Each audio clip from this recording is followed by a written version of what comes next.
Most people who build a trust set it up to protect what they have, but a trust that only protects and never produces is just an expensive box. Today we're talking about the role inside your trust that's responsible for changing that. The general manager, not the one keeping the record, not the one certifying documents, the one building the income that makes all of it worth having. Don't click off, watch this, because this role is where the trust stops being a structure and starts being a strategy. If you've been watching Wealth Locked In for any amount of time, you've heard us talk about what it takes to run a trust correctly. We've discussed the board of trustees. We've gone deep on the executive secretary, the role responsible for documentation, meetings, correspondence, legal filings, and keeping everything and every part moving of a trust internal. That role is the backbone. But here's what nobody tells you.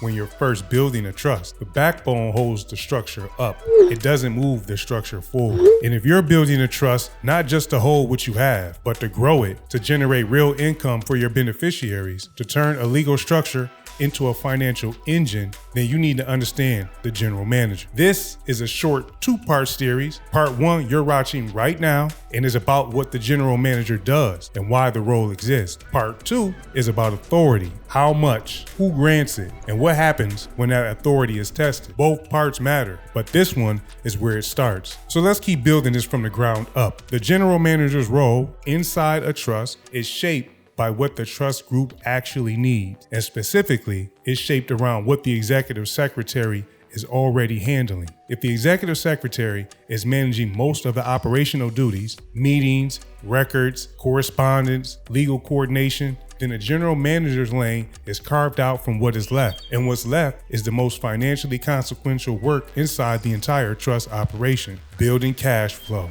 One of the most valuable contributions a general manager can make is researching and developing ways to generate strong, consistent income for the beneficiary. And when that becomes the primary focus, when the general manager is doing that job seriously, it can require up to 30 hours a week. Right, I just dropped the bomb. 30 hours, that's not a part-time responsibility. That is not something you just tack on to another role. That is a dedicated professional function inside the trust, and it deserves to be treated like one. Which is exactly why the executive secretary and the general manager should not be the same person carrying the same load. When those lines blur, when one person is trying to run the records and build the income streams at the same time, one of them suffers, usually both. A well-structured trust separates these functions intentionally. Now let's talk specifically about what cash flow development actually looks like for a general manager inside a trust. It starts with research. Online research into income producing opportunities, markets, deals, trends, properties. This is ongoing,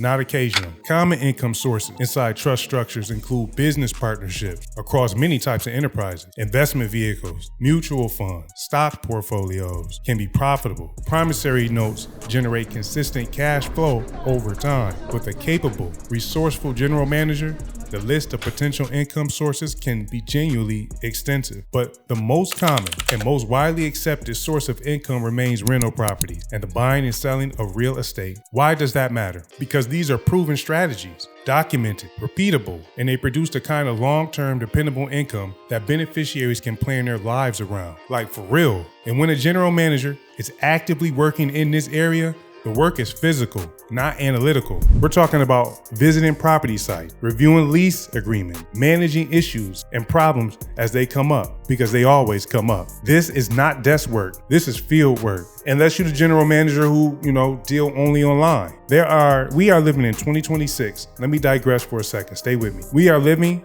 in 2026, which means the digital age has created multiple ways for us to make money without physical requirement. I'm just going to say that, which means this would not apply to you. But nonetheless, you as a general manager will have to research online opportunities or research opportunities to build wealth or to generate income in your field, whatever digital field or non-physical field that may be. These principles are few.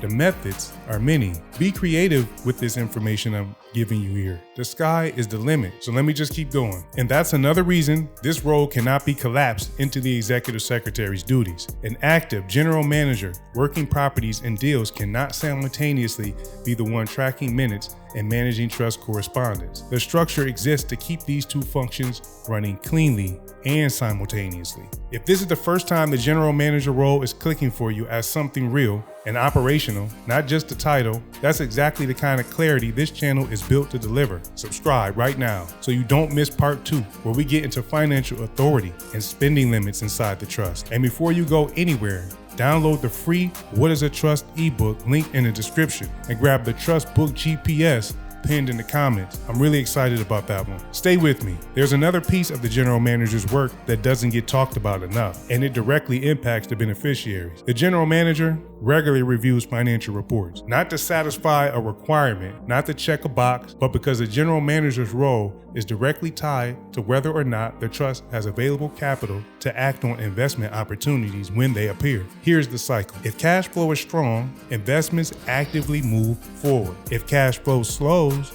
investment activity pauses. And if investment activity is consistently paused, the beneficiaries feel that. The general manager is the person who sees a slowdown before it becomes a standstill. They're monitoring what's going on. They're monitoring what's coming in. They're identifying where the gaps are. They're keeping the trust positioned so that when an opportunity arrives, capital is ready. That's not passive management. That is active, intentional stewardship. And it is one of the most important functions inside a fully operating trust. Real quick, I'm gonna drop this. A trust must generate its own income. We'll get into more of that when we go into structuring, but I just wanted to say that right now. If you didn't know, a trust must generate its own income. So let's get back. I want to close this part of the lesson with something direct. Most people who set up a trust are thinking about protection. How do I shield what I have? How do I keep my assets out of harm's reach? That's a valid question, and a trust answers it. But the people who build trust structures that actually change the trajectory of a family generationally, they're asking a different question.